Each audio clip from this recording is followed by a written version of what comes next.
Moshiach in the Footsteps of the Messiah, based on the writings of the Gaon of Vilna, Volumes 1 and 2, help accelerate the Messianic era by unraveling the riddle of the twin messiahs, the Josephic and Davidic messiahs, according to the secret teachings of the Gaon of Vilna.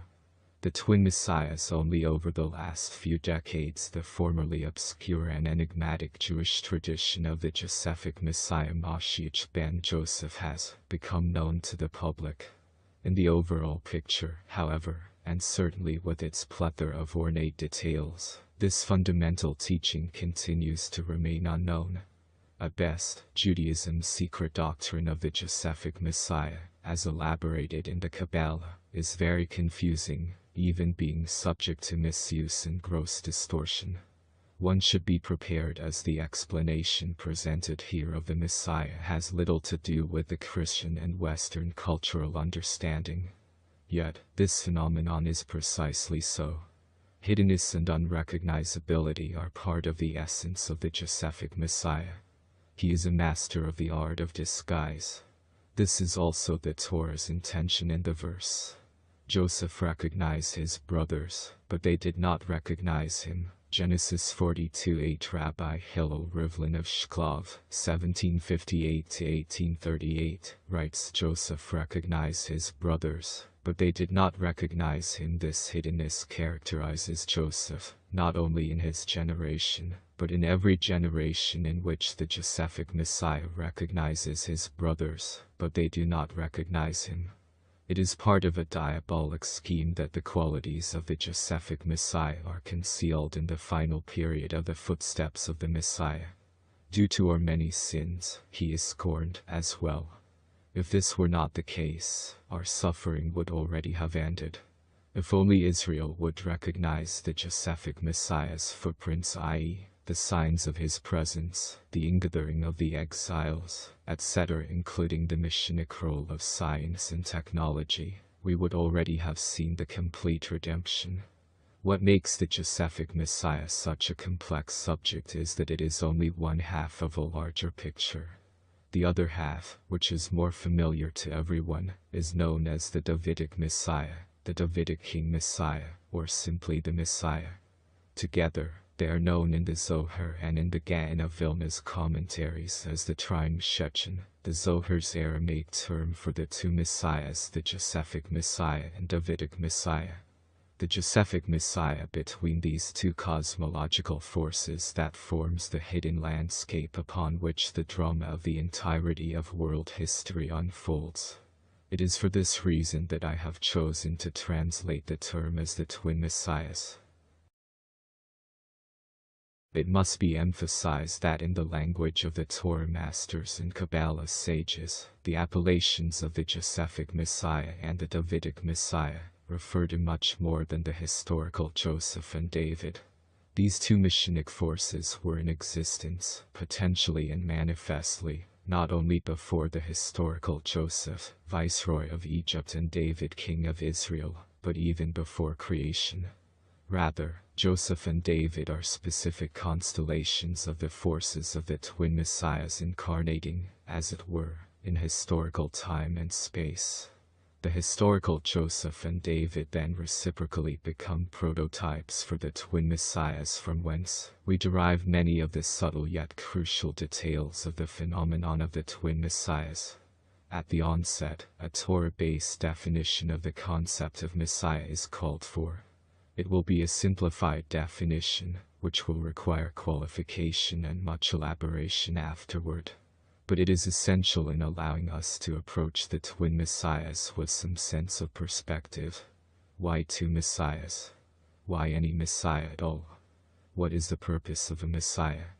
The messiah is an individual who is responsible for, and who, either overtly or covertly, spearheads a collective process of tikkun.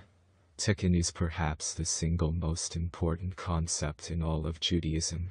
The word tikkun means rectification or mending. In the Kabbalah, tikkun also refers to a process of elevation and transformation. Whereas the second definition implies taking something that is already complete into a more refined state, The first definition implies that something has broken or has become torn, and the immediate goal is only to return it to its original state of completion.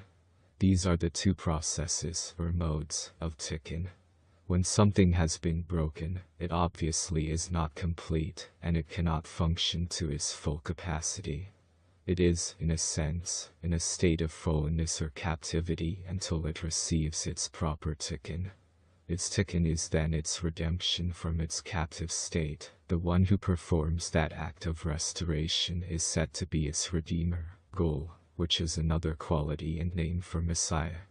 As we shall see, the Torah teaches that a certain type of breakage, or primordial fall, took place which affected and continues to affect the entirety of creation. Therefore, the Messiah is simply the one who is responsible for the restoration, the tikkun, and the redemption of creation. Yet, even the second definition of tikkun, as elevation and transformation, also implies a subtle form of captivity, which requires a process of redemption. Something can be complete, but still have the capacity to evolve to a higher level. As long as it has not yet attained that higher level, then it too, relatively speaking, can be said to be in a state of captivity that requires redemption. The one who accomplishes the act of transformation has released it from the bondage of its static level of completion. This type of Redeemer is also a Messiah. At present, we can understand the need for the first type of Messiah, one who will restore the world to its former state. But where does the second type fit into the picture? When was the world so complete that it needed only to be elevated to higher and higher levels of completion and perfection? The answer is the Garden of Eden. When Adam Harishan, the original higher dimensional consciousness being composed of both masculine and feminine, was created, he was placed into a higher dimensional reality that was essentially perfect. His mission was to elevate and transform that which was already in a completed state. In spite of the fact that nothing had broken and nothing had been torn, all life was still undergoing a staggering spiritual evolution. The entire hierarchy of life, human, animal, plant, and mineral, was rising higher and higher. The one orchestrating this was Adam. Even in the original utopian description of the Garden of Eden, Adam was life's redeemer and the world Messiah. After the proverbial eating from the higher dimensional fruit of the tree of knowledge of duality, reality and Adam's mission radically changed. The fall of man was a cosmic shattering and an existential rip that reverberated throughout the entire fabric of creation.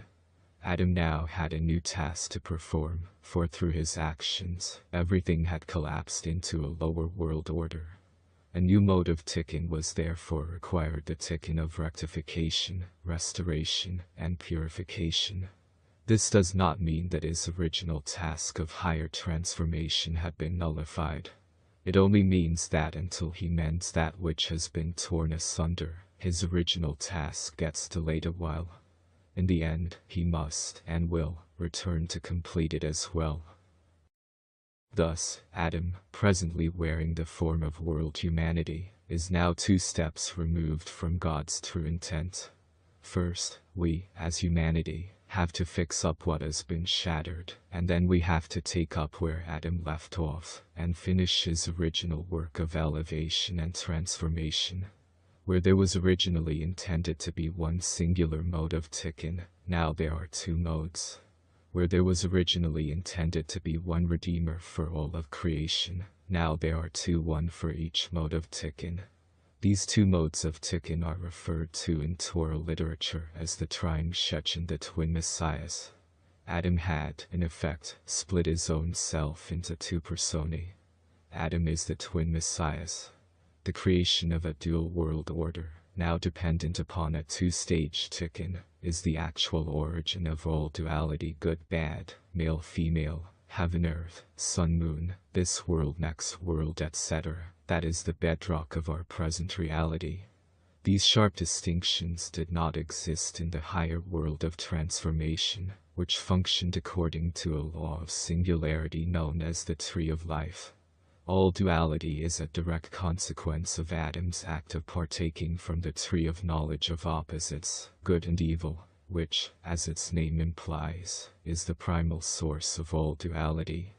In general, the Redeemer, whose mission is fundamentally one of restoration and purification, is known as the Josephic Messiah.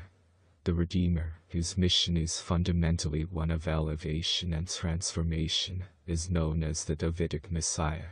Similarly, the period of time that we are in now, i.e., after Adam's fall and expulsion from Eden, is broadly designated as the year of the Josephic Messiah. This is the period of time for his mode of tikkun. As explained in the introduction to the book, the present world order is scheduled to exist for 6,000 years. It is during this time that the tikkun of rectification must take place in small increments. Although, in general, this entire period is the providence of the Josephic Messiah, it is the second half of the 6th millennium, i.e., from the year 5600 to 1740, which is the essential period for the tikkun of the Josephic Messiah. After this tikkun will be completed, i.e., near the very end of the 6th millennia, then we will enter the period of time designated as the year of the Davidic Messiah, since it will then be time to finish the mode of the original tikkun of transformation.